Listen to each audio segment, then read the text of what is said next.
ছেড়ে দিলেই তো ছেড়ে যাওয়া যায়, থেকে যাওয়াটাই তো কঠিন। এক একটা বছর যাচ্ছে, এক একটা করে কাছের মানুষ কমে যাচ্ছে জীবন থেকে। আগের বছর যে প্রথম নিউ ইয়ারের শুভেচ্ছা জানিয়েছিল, এবছর সে আর নেই। কেউ বা নিজের ইচ্ছেই সরে গেছে লক্ষ যোজন দূরে, কেউ যেতে বাধ্য হয়েছে অনিচ্ছা সত্ত্বেও, জীবন বাধ্য করেছে তাকে। স্বামী, সন্তান, সাজানো গোছানো ফ্ল্যাট, আলমারি ভর্তি sari, skirt, kurti, matching jewellery, নিজের হাতে কেনা জলের বোতল, টাপারওয়্যারের টিফিন বক্স, রান্নাঘরের গ্যাস ওভেন মোছার ন্যাতা, ঘরের জানালায় রাখা যত্নে বড় করা অ্যালোভেরা গাছ, সব ছেড়ে চলে যেতে আজ ইচ্ছে করলেও তাদের গলার আওয়াজ পাবার উপায় নেই।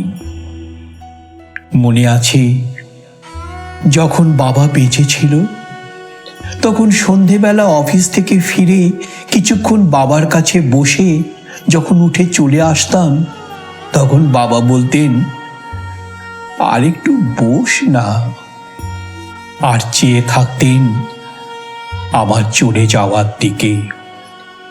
ওই নির্বাক চোখে আকুতি থাকতো আর একটু বসার জন্য। বিরক্ত হতাম, ব্যস্ত হয়ে পড়তাম অন্য সব দরকারি বা অদরকারি কাজে। আজ এই সময় দাঁড়িয়ে কি ভীষণভাবে ইচ্ছে করে বাবার গলাটা একবার শুনতে। কোথাও নেই, কোনোদিন আর ওই গলাটা শুনব না। এমনিতেই দূরত্ব তৈরি হওয়াই নিয়ম, প্রকৃতিগতভাবেই হয়তো মানুষের মধ্যে এই প্রবণতা আছে। আজ যাকে ছাড়া বাঁচব না মনে হয়, সে কাল আর কোথাও নেই। যে বন্ধুদের সঙ্গে রোজ দেখা না করলে, আড্ডা না দিলে ভাত হজম হতো না, আজ তাদের অনেকের সঙ্গে দেখাই হয় না বছরের পর বছর। নিজের আত্মজের সঙ্গেও দূরত্ব তৈরি হয়। যে স্কুল থেকে বেরিয়ে কলকল করে যাবতীয় কথা উগরে দিত, আজ তার বয়সোচিত গাম্ভীর্য। সে শিখে গেছে সব কথা বাবা মাকেও বলতে নেই। যারা সব চাওয়া পাওয়ার বাইরে চলে গেছে, তাদের আর ফিরিয়ে আনতে পারবো না কোনো মতেই।